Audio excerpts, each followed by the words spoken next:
Hello बच्चों, welcome back to विज्ञान institute. तो बेटा, जैसे कि आपको पता है अभी आपके बोर्ड के एग्ज़ाम आने ही वाले हैं। आई नो अभी आपने कुछ भी नहीं पढ़ा है, तो कोई नहीं, नो प्रॉब्लम। अभी हम लोग अपना स्टार्ट करने वाले हैं। ये है हमारे हर चैप्टर्स का, इसमें वन शॉट आएगा बायोलॉजी का, जिसमें हम अपना सारे टॉपिक, चाहे वो आपके वेरी शॉर्ट क्वेश्चन बने, चाहे शॉर्ट बने, चाहे वहाँ से आपका केस बेस्ड स्टडी क्वेश्चंस बने, या फिर आपका नॉर्मली आपकी पिक्चर्स आ जाए एनसीईआरटी की, जो कि आपकी बहुत ज़्यादा आप देखते हो कि आपकी लेबलिंग पूछ लेते हैं और कभी कभी फंक्शंस भी पूछते हैं वहाँ से, है ना। तो सारा हम अपने इस पूरे वन शॉट जो हमारा लेक्चर होगा उसमें कवर करेंगे। इसके साथ साथ अभी हम लोग इसके बाद में जो हमारे सारे चैप्टर फिनिश हो जाएंगे, तो जो भी हमारे PYQs हैं हमारे बोर्ड से रिलेटेड, उनको भी हम सॉल्व करेंगे। तो बेटा, आपकी फर्स्ट यूनिट जो है वो रिप्रोडक्शन है, जिसमें कि हमारे 3 चैप्टर्स आते हैं। Sexual reproduction in flowering plants, human reproduction जिसमें हम मेल रिप्रोडक्शन और फीमेल रिप्रोडक्शन का पढ़ेंगे, एंड लास्ट टॉपिक जो आपका लास्ट जो चैप्टर है वो आता है आपका इसमें रिप्रोडक्टिव हेल्थ। तो बेटा, ये सारा ही आपका 16 मार्क्स का है, ठीक है। तीनों चैप्टर आपके 16 मार्क्स के हैं। सेम में जब हम नेक्स्ट यूनिट पढ़ेंगे तो अपनी हम जेनेटिक्स पढ़ेंगे और हम उसमें अपनी इवोल्यूशन पढ़ेंगे, जो कि हमारी 20 मार्क्स की है। ऐसे सेम स्टेप बाय स्टेप करके हम आगे अपने चैप्टर्स को मूव करते चलेंगे, ठीक है। तो फटाफट से हम इसको स्टार्ट करते हैं अपना second chapter, sexual reproductions in flowering plants. तो देखो, आप बहुत सारा तो ऑलरेडी पढ़ भी चुके हो, है ना। तो बस हम इसको फटाफट से देखते हैं कि इसमें हमारे किस किस टाइप के क्वेश्चन पुटअप होते हैं। सबसे पहले आपका यहाँ पे पैराग्राफ दिया हुआ है। अच्छा, पहले इसमें आप यहाँ पे ये देखो, आपने यहाँ पे पढ़ना क्या क्या है। देखो, सबसे पहले आपका यहाँ पे फ्लावर दिया हुआ है, जस्ट अ मिनट, हाँ, flower a fascinating organ of the angiosperm. यहाँ पे pre fertilization structures and events, यहाँ से आपके क्वेश्चन पुटअप होते हैं। And double fertilization same as यहाँ से भी पुटअप होंगे। एंड पोस्ट फर्टिलाइजेशन अभी हम पढ़ने वाले हैं, एपोमिक्सी एंड पॉलीएम्ब्रियोनी हम पढ़ेंगे, ठीक है। तो देखो, यहाँ से इसको हम स्टार्ट करते हैं। यहाँ वाले इस वाले पैराग्राफ में हमारा कुछ भी नहीं आएगा, सिंपल सा लिखा हुआ है। आपको इसमें आए क्या पढ़ना है, जस्ट अ मिनट। देखिए कि in this chapter late us understand the morphology and structures and the process of sexual reproduction in flowering plants. यहाँ पे आप एंजियोस्पर्म के जो भी आपकी मॉर्फोलॉजी है, मॉर्फोलॉजी मीन्स जो उसका आउटर स्ट्रक्चर्स है, आप उसके बारे में पढ़ेंगे। और आप इसके यहाँ पे देखेंगे कि किस तरीके से वो सेक्सुअली रिप्रोड्यूस हो रहा है और अब एक न्यू जनरेशन को फॉर्म करता है। बट किसके केस में? ओनली एंजियोस्पर्म प्लांट्स में, ओके। तो फर्स्ट यहाँ पे आपका है, a fascinating organ of the angiosperm, human being have had a intimate relationship with the flowers since time immemorials. बहुत टाइम से, मतलब ऐसा है कि कोई भी ह्यूमन बीइंग है ना, उसको फ्लावर्स बहुत अच्छे लगते हैं और हर किसी ना किसी पर्पज से वो अपने फ्लावर्स को यूज़ करता है। अब वो फ्लावर्स प्रोपेगेट कैसे होते हैं, कैसे बनते हैं? Flowers are objects of the aesthetic, ornamentals, social, religious, culture value, and they have also being used as a symbols for the conveying as important human feelings such as the love, affections, happiness, grief, mourning, etc. यहाँ पे बहुत सारे अलग अलग हमारे aspects होते हैं जिसमें हम इन फ्लावर्स का यूज़ करते हैं। ये सिर्फ आपका एक इंट्रो था, जहाँ से आपका बच्चे क्वेश्चन नहीं पुटअप होता एनसीईआरटी के रिगार्डिंग या फिर आपके बोर्ड के उसमें, ठीक है। बट एनसीईआरटी का टॉपिक था तो हमने यहाँ से पढ़ लिया। चलो, अब नेक्स्ट जो कि हमारा यहाँ से आता है, इसको देखो। ये आपकी पिक्चर दी हुई है, आपको पता है ये आपका बाइसेक्सुअल फ्लावर है। बाइसेक्सुअल मीन्स यहाँ पे आपकी ओवरी भी है, सैपल भी है, फिलामेंट भी है और स्टाइल भी है। मैं इसको यहाँ पे आपको रफली एक पिक्चर बना देती हूँ। ये है आपका यहाँ पे सैपल, जिसे आप यहाँ पे क्या कहते हो, ये आपका स्टेमिनेट कंडीशन हम आगे से बोले। सैपल नहीं, सैपल तो आपका यहाँ पे एक फ्लावर है। जैसे जो फ्लावर्स का आपका जो आप पढ़ते हो उसमें कैलिक्स और कोरोला, जो सैपल होता है ना वो होता है आपका इसमें कैलिक्स, ठीक है। इसके बाद जो कि आपका ग्रीन कलर का होता है, जो कि फ्लावर्स की जो जितनी भी आपकी कलरफुल्स इसमें इन्फ्लोरोसेंस होती है, उसकी स्ट्रक्चर्स जो इसकी बर्ड्स होती हैं, ठीक है, उनको बंद करके रखता है, वो गया आपका ग्रीन कलर का। उसके बाद आप देखते हो यहाँ पे दिया हुआ है, ये जो आप देखो, मैं आपको एक हिबिस्कस का इस तरीके से एक रफली एक पिक्चर ड्रॉ करके दिखाती हूँ। ये हो गया आपका पूरा, ये कार्पेल का पोर्शन हो गया। ये है आपका स्टेमन वाला पोर्शन, ठीक है, जिसमें आपका फिलामेंट है और आपका एंथर लूब है। और बच्चे इसके ऊपर ऐसे करके ये आप ऐसे फ्लावर बनाते हो, क्लास 10th में भी आपने बनाया होगा। आपको जो रेड कलर की दिखती है हिबिस्कस में लीव, वो, ठीक है, उसको हम बोलते हैं कोरोला। ये है आपका कोरोला, ठीक है। यहाँ से बच्चे इसको हम बोलते हैं, ये है हमारा स्टेमन। यहाँ पे आप इसको स्टेमन लिख लो, स्टेमन। यहाँ पे इसको हम बोलते हैं हम फिलामेंट, और ये हो गया हमारा बेटा anther lobe. Okay, anther lobe consist a pollen sac, और इनसाइड द पोलन सेक के आपके अंदर क्या होंगे, पोलन ग्रेन। इस तरीके से ये आपकी जो कंडीशन है ना वो कैसी है, बाइस्पोरोजिनेट। इसको हम क्या बोलते हैं, बाइस्पोरोजिनेट बोलते हैं। अभी तक जिसने जो भी नहीं पढ़ा हो कोई नहीं, स्टार्टिंग से पढ़ रहे हैं, बेसिक से, बहुत सिंपल सिंपल से टॉपिक्स है, पहले आप इसको समझो। यहाँ पे आपका ये बाइस्पोरोजिनेट है, और आप इसको यहाँ पे और भी क्या बोलते हो, यहाँ पे देखो इस तरीके से आपका बनता है ये, और इसको हम बोलते हैं टेट्रास्पोरोजिनेट। ठीक है, लेकिन मैंने अभी आपको बोला बाइस्पोरोजिनेट, मतलब ये 2 स्पोर्स होगा इस तरीके से। यहाँ पे इसका नाम दिया मैंने टेट्रास्पोरोजिनेट, यहाँ पे 4 हो गए।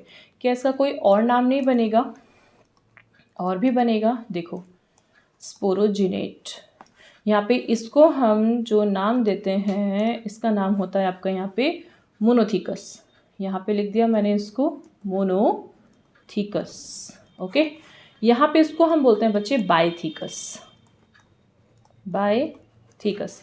आप देखिए मोनोथीकस मतलब ये बेटा, ये जो इसका जो आपका एंथर लूब है ना, ये कैसा बना हुआ है, ये थीका है। ठीक है, और थीका कैसा है, सिंगल में है। और यहाँ पे हमने इसको बाइथीकस क्यों बोला, क्योंकि ये 2 पार्ट में है।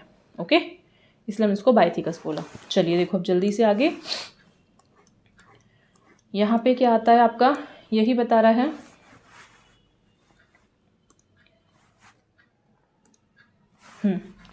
यहाँ पे अपने गार्डन्स वगैरह में हम ये सब यूज़ करते हैं। ठीक है, find out the name of the 5 more flowers that are the use in the social और culture celebration in your family. अपनी फैमिली में आप किस तरीके से अलग अलग डिफरेंट हमारे फ्लावर्स यूज़ होते हैं। बट मेन जो हमें पढ़ना है, मेन कॉन्सेप्ट हमारा pre fertilization structures and events. यहाँ से क्वेश्चन हमारा आता है, ये देखो आप,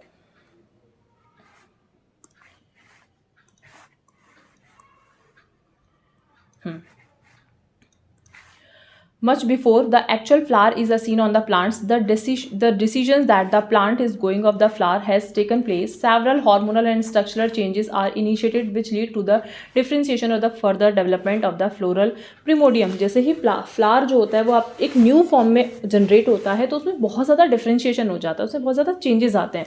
वो आप स्ट्रक्चरली भी चेंजेस बोलोगे, ये इंपॉर्टेंट है। यहाँ पे आप उसकी स्ट्रक्चरली भी चेंजेस बोलोगे, और बेटा आपके उसमें हार्मोनल चेंज भी होते हैं प्लांट के अंदर, जिससे वो अपने आप को एक डिफरेंशिएशन अपने आप में शो होता है। ठीक है, inflorescence are form which bear the flower birds and then the flowers आपके मेल भी होते हैं, फीमेल भी। अब बहुत सारे बच्चे ऐसे होते हैं उनको ये भी नहीं पता कि हम प्लांट्स में मेल और फीमेल भी पढ़ते हैं।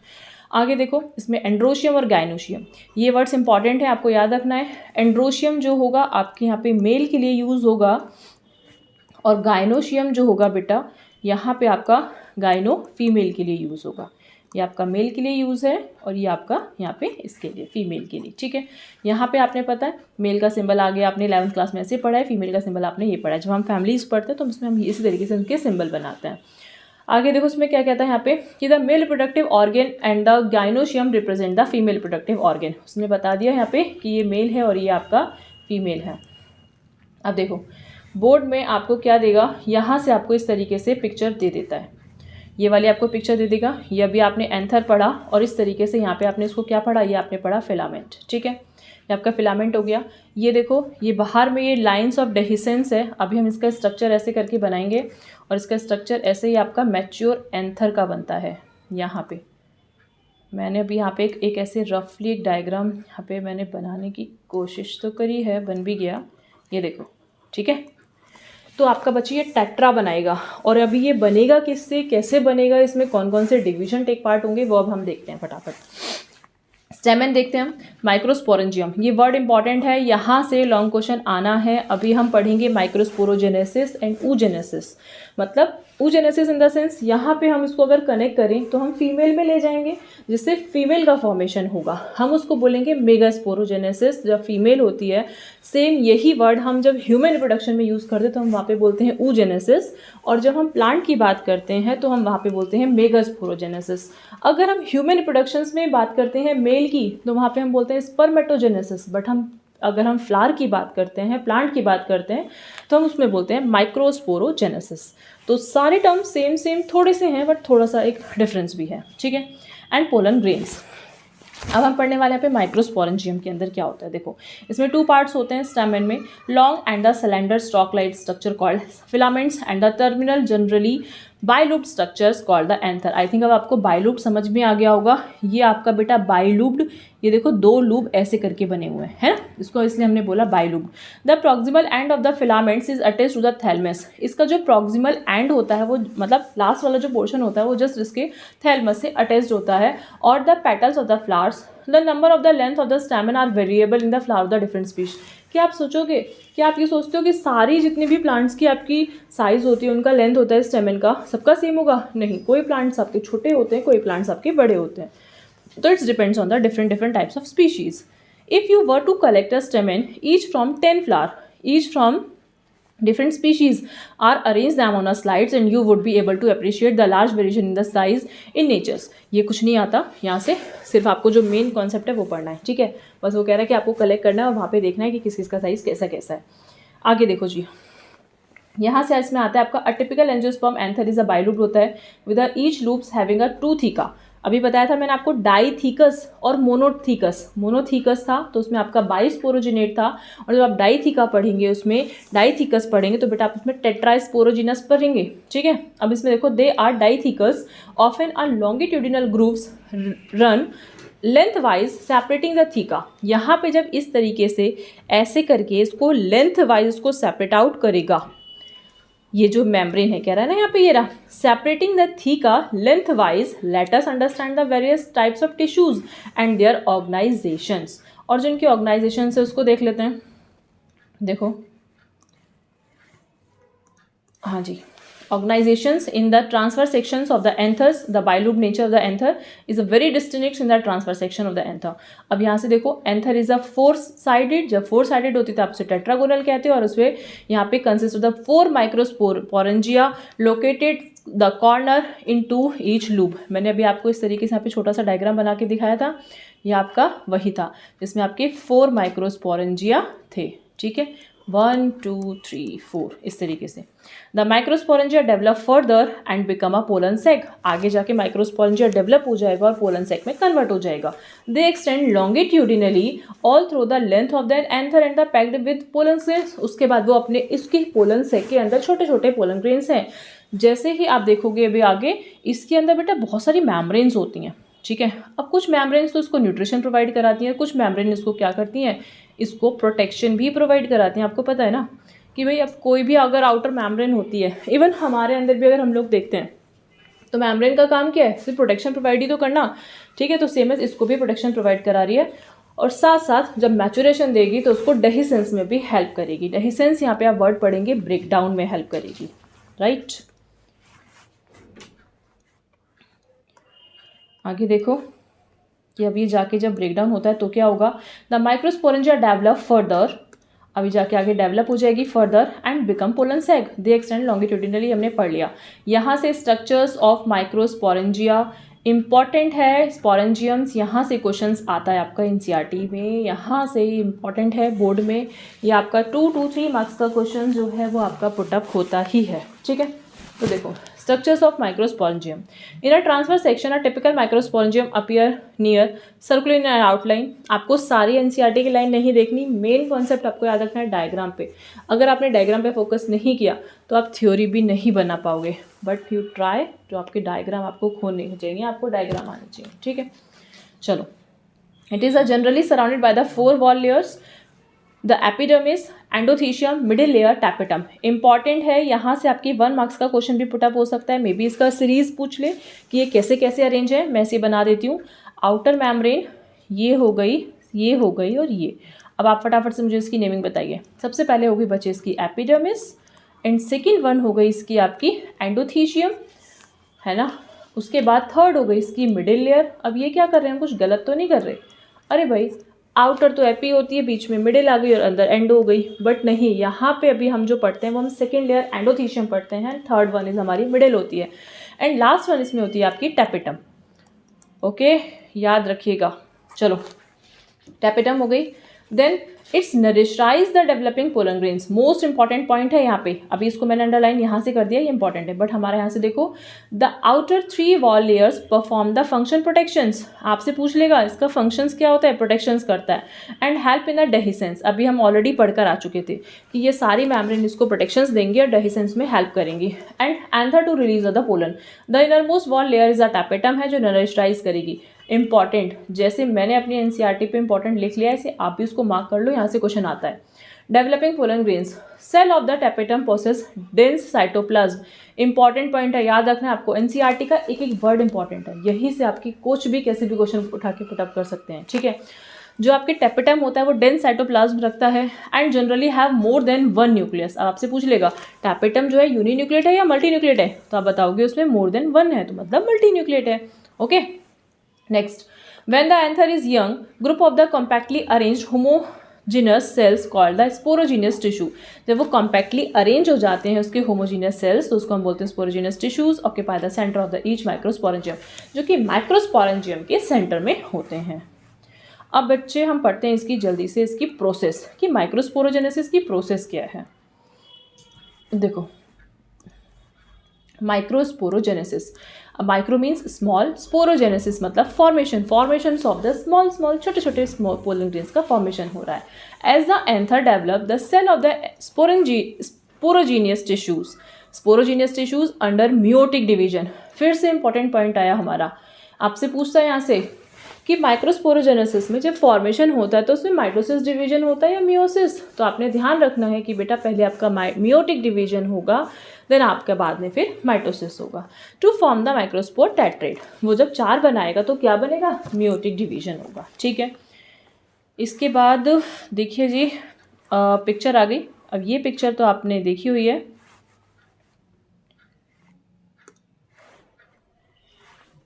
देखो अभी धीरे धीरे डाउनलोड हो रही है, ये हो गई है। अब देखो यहाँ पे आपको ये पिक्चर दी हुई है, यहाँ पे फर्स्ट आप इसमें देख रहे हो, फर्स्ट जो है बेटा इसमें आपका मैं सिर्फ नंबरिंग कर रही हूँ, एपिडर्मिस, सेकेंड है आपकी एंडोथीशियम, थर्ड है इसमें आपकी यहाँ पे मिडिल लेयर, ये वाली लेयर, और फोर्थ वन है इसमें आपकी टैपेटम। और इसका बच्चे यहाँ पे जो सेंटर में है ये है इसका कनेक्टिव टिश्यू। यहाँ पे भी आप देख सकते हो, यहाँ पे सबसे आउटर जो है वो एपिडर्मिस है। देख एक सेकेंड, ये देखो सबसे आउटर जो है वो क्या है, इसकी एपिडर्मिस हो गई। कभी कभी आपसे ये वाली पिक्चर भी उठा के दे दी जाती है एग्जैक्ट, ठीक है। एपिडर्मिस हो गई, सेम, फिर आपकी सेकंड एंडोथीशियम हो गई, थर्ड वन मिडिल लेयर हो गई, माइक्रोस्पोर मदर सेल्स। यहाँ पे हम इसको MMC, अगर अब हम आगे MMC बोलेंगे तो आप ध्यान रखना हम किसकी बात कर रहे हैं, माइक्रोस्पोर मदर सेल की बात कर रहे हैं, एंड टैपेटम जो कि उसको न्यूट्रिशन देगी, ठीक है। अब आपने इसमें देखा ये वाली पिक्चर है, ये वाली पिक्चर्स क्या बताती है, ये इसमें बताती है बेटा डेहिसेंस के लिए। देखो यहाँ पे जो सारी मेम्ब्रेन है ये डेहिसेंस हो गई, और ये जो पोलन ग्रेन्स है ये निकल के बाहर आने शुरू हो जाएंगे कि भाई अब हम फुली मैच्योर हो गए, अब हम बाहर आएंगे, किस लिए, अपने फीमेल फ्लावर के पास, और हम उसको फर्टाइल करेंगे और एक न्यू फ्लावर का फॉर्मेशन होना स्टार्ट हो जाएगा, ठीक है। चलो अब देखो इसमें क्या लिखा हुआ है हमारा, इसको पढ़ते हैं हम।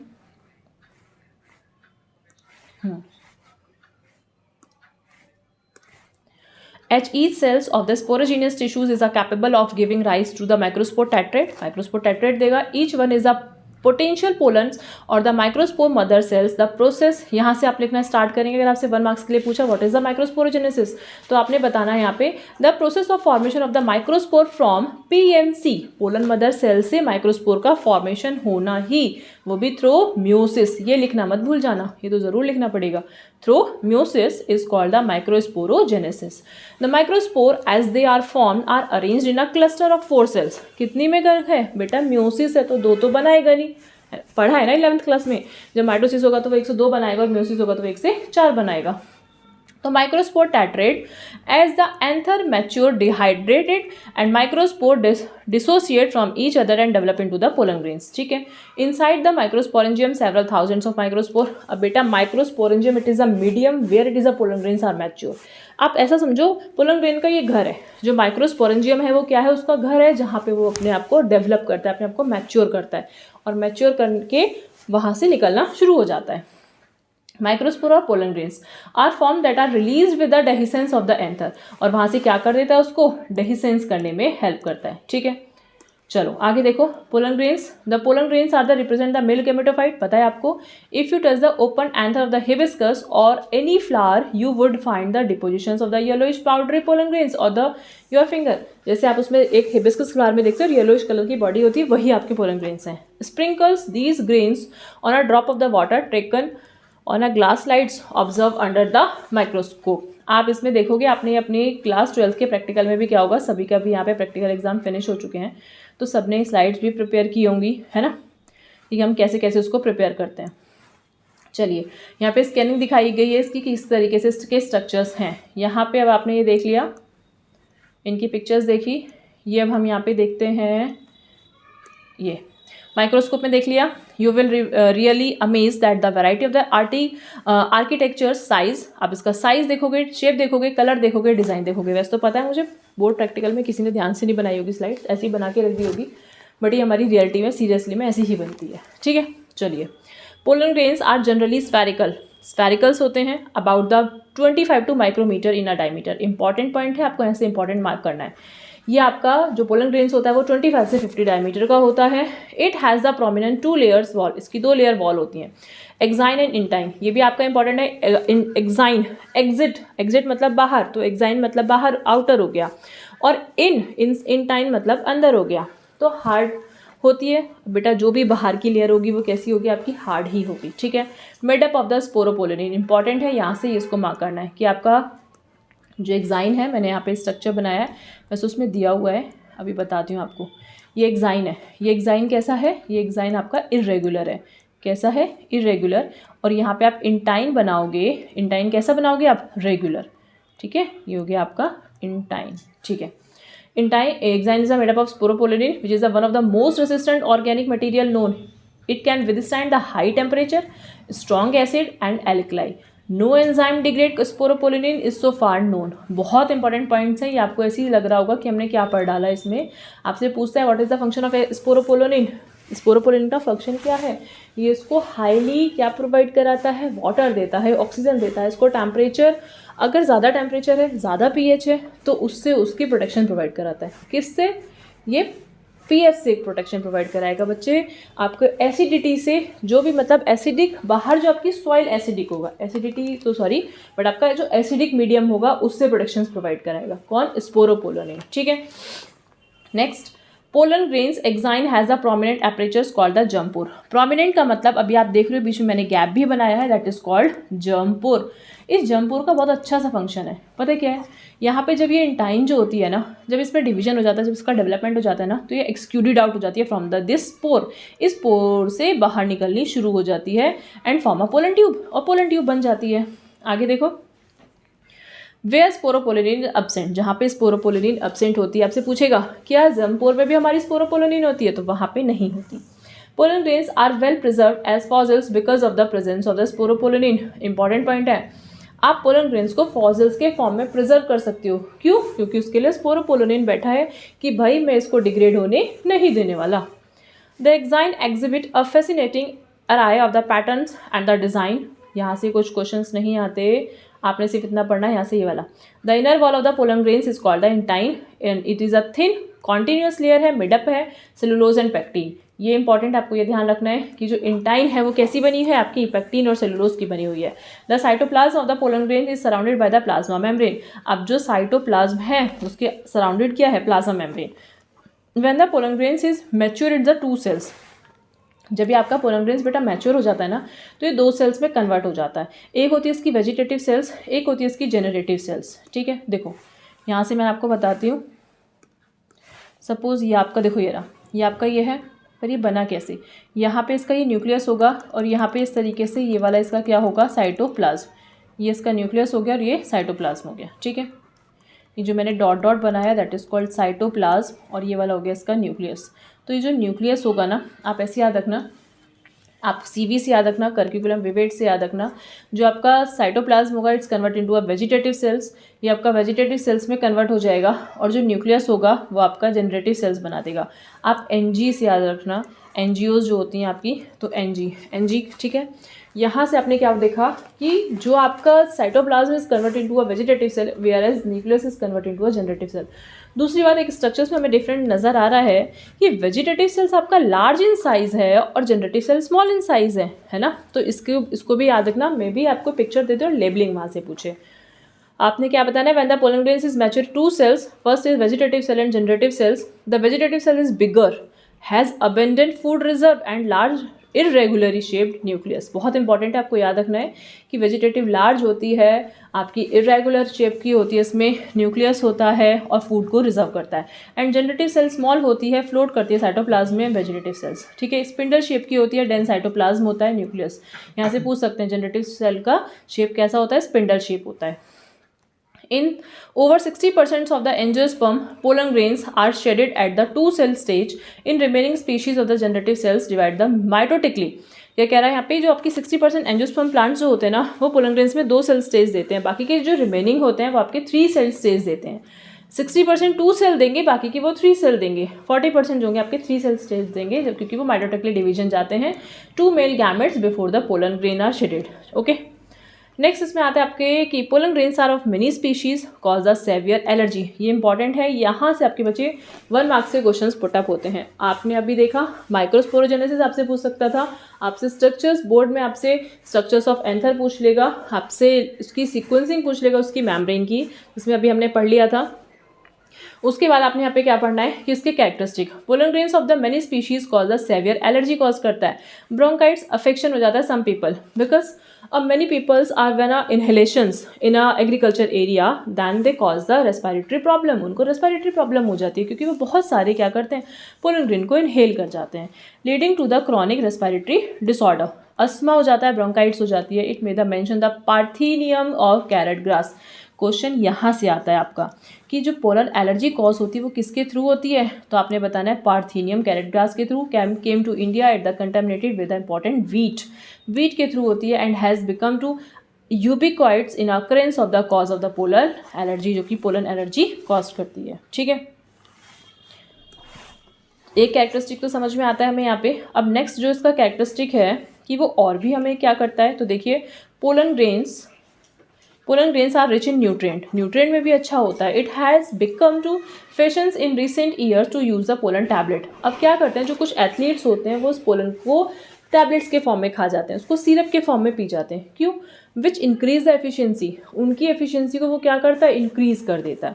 And food supplement in western countries a large number of the pollen products in the form of the tablets and syrup are the available in the market. Pollen consumption has been claim to increase the performance of athletes की performance उससे high हो जाती है। And race horse, और जो racing में जो horse होते हैं वो भी इसको लेते हैं, जिससे अपनी उनकी एफिशिएंसी को क्या कर सकें, हाई कर सकें। तो आपको जैसे देख रहे हो यहाँ पे ये आपकी टैबलेट्स हैं, ठीक है, और यहाँ पे आपकी सिरप बने हुए हैं। नेक्स्ट देखिए, when once they are the shedded pollen grains are have the land to the on stigma before they lose the viability। बहुत इंपॉर्टेंट पॉइंट है यहाँ से क्या आता है कि हर पोलन ग्रेन्स की अपनी वायबिलिटी अलग अलग होती है। तो यहाँ पे एक टॉपिक हम पढ़ते हैं, pollen viability. If they have to bring about the fertilisations, how long do you think the pollen grains retain viability. अब मेल जो पोलन ग्रेन्स है वो मैच्योर होके वो मूव होके नीचे आ गया, पॉलिनेशन मतलब हो गया। पॉलिनेशन आपने पता है ना, क्या पढ़ा है कि transfer of the pollen grain from anther to the stigma.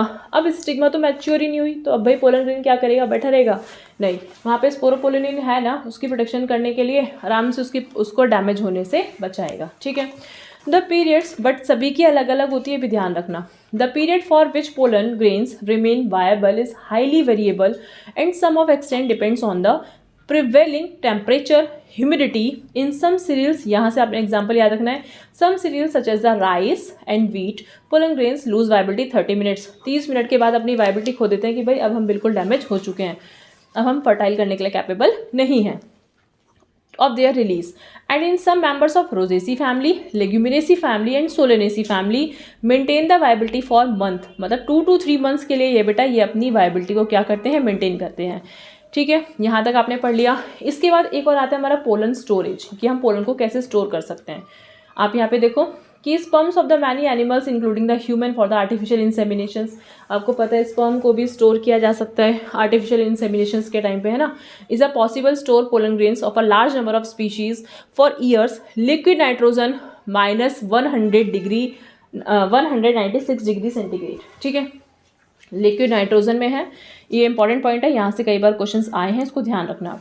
Such stored pollen can be use as a pollen bank similar to the seed bank in crop breeding programme. जैसे मैं एनसीईआरटी लाइन टू लाइन पढ़ रही हूँ, same as आपको अपनी book लेकर और जहाँ पे मैंने पॉइंट इंपॉर्टेंट लगाया सेम एज वहाँ पे आपको इंपॉर्टेंट लगाना है और उसको सिर्फ दोबारा से वही वो चीज़ पढ़नी है और कुछ नहीं पढ़ना. क्लियर. अब हम यहाँ पे देखते हैं हमारा पिस्टल में मेगास्पोरेंजियम, जिसमें कि अभी हमने स्टेमन में देखा था माइक्रोस्पोरेंजियम, इसमें हम देखेंगे मेगास्पोरेंजियम, जिसमें कि आपका ओव्यूल आएगा और एम्ब्रियोसेक. यहाँ से क्वेश्चन आता है. ठीक है, अच्छे से देखना. The gynoecium represent the female reproductive parts of the flowers. The gynoecium में consist of the single pistil monocarpellary and have the more than one carpel is called multicarpel. Simple सी बात है, कार्पल हमारी फीमेल भी होती है, अगर एक है तो मोनो और 2 से ज़्यादा है तो multicarpellary. Where there are more than one pistil may be fused. अब ये पिस्टल है, अब ये पिस्टल एक से जब फ्यूज़ हो जाती हैं, ठीक है, कभी कभी तो वो फ्री भी रहेंगी और कभी कभी ऐसी हो जाएंगी इससे फ्यूज़ हो जाएंगी, कभी ऐसी हैं आपस में अलग अलग हैं. तो बेटा इनके लिए भी हम टर्म यूज़ करते हैं. तो देखो क्या है, जब आपस में यहाँ पे पिस्टल में बी आर फ्यूज टुगेदर तो हम उसको बोलते हैं सिनकार्पस एंड और मे बी आर फ्री तो एपीफिज. फिज से याद रखना, वैसे तो इसमें भी फ्यूज्ड आ रहा है ना, तो फ्यूज्ड जो होगी वो सिनकार्पस होगी और जो फ्री होगी वो आपकी apocarpous. The each pistol has a 3 parts. Stigma, style, ovary. ये तो हम बचपन से पढ़ते आ रहे हैं. Stigma, style, ovary. ये स्टिग्मा हो गया, ये स्टाइल हो गया, ये आपका ओवरी हो गया, इसके अंदर ओव्यूल हो गया. ठीक है. The stigma serve as a landing platform for the pollen grains. एक यहाँ पे आके लैंड कर जाता है आराम से पोलन ग्रेन्स. ठीक है. The style is a elongate cylinder part beneath the stigma. यहाँ पे ये सिलेंडर एक ट्यूब लाइक स्ट्रक्चर है जो कि अंदर जाता है और उसको कैरी करेगा किसको, पोलन ग्रेन को. Now the basal bulgish part of the pistil is ovary. बहुत मोटी सी फूली हुई सी बैठी हुई है, कौन है ये, ओवरी. बेसल है, बेस पार्ट पे है और थोड़ी सी बल्जिज भी है. Inside the ovary is ovarian cavity called the locule. The placenta is located inside the ovary. Ovarian में होता है cavity. Recall the definitions of the types of the placentation that you studied in the class 11th में आपने पढ़ा हुआ है. ठीक है, चलो आगे देखो. यहाँ पे पिक्चर देखते हैं, इस पिक्चर से समझेंगे. इस पिक्चर्स को ध्यान से थोड़ा सा समझना, यहाँ से क्वेश्चन आते हैं. देखो यहाँ पे पिक्चर्स में इसको थोड़ा सा ऊपर कर लो ऐसे. चलो पहले से ऐसे से समझ लो. ये देखो, ये तो हो गई आपकी स्टिग्मा. ठीक है, ये हो गई आपकी कार्पल. ये भी थोड़ी सी डाउनलोड हो रही है, 1 सेकेंड का वेट करो, बस डाउनलोड हो जाएगी तब तक. तो इसमें जिसमें कि आपकी एपोकार्पस और सिनकार्पस यहाँ पे आपसे पूछ लेता है, विद एग्जांपल आपको याद रखना है. ठीक है, तो देखो इसमें आपका यहाँ पे हिबिस्कस फ्लावर दिया हुआ है आपका शोइंग द पिस्टल. ठीक है, जिसमें आपका मल्टीकार्पलरी आपको बताया सिनकार्पस है, पिस्टल एज द पैपेवर. इंपॉर्टेंट है सिनकार्पस, आपका जो बी है ये वाला पॉइंट. सिनकार्पस का एग्जाम्पल है बेटा आपका पैपेवर. ठीक है, देन यहाँ पे ये भी आपका मल्टीकार्पलरी है, इसमें आपका एपोकार्पस है, लेकिन इसमें आप देख रहे हो यहाँ पे कैसी हैं, ये माइशेलिया, ये जो इसमें कार्पल है ये आपकी ये फ्री है. यहाँ पे ये एपोकार्पस फ्री है और सिनकार्पस में क्या थी, फ्यूज थी.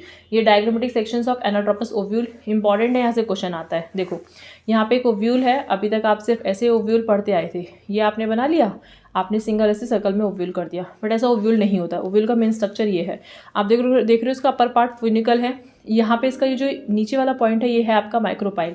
जहाँ से माइक्रोपाइल है इस पॉइंट को हम बोलते हैं माइक्रोपाइल पोल. यहाँ पे इसके जस्ट अपोजिट है आपका चलाजल पोल. यहाँ पे आप देख रहे हो ये क्या है आपकी, इसमें इंटीग्यूमेंट मेम्ब्रेन है, ये इंटीग्यूमेंट को मेम्ब्रेन बोलते हैं.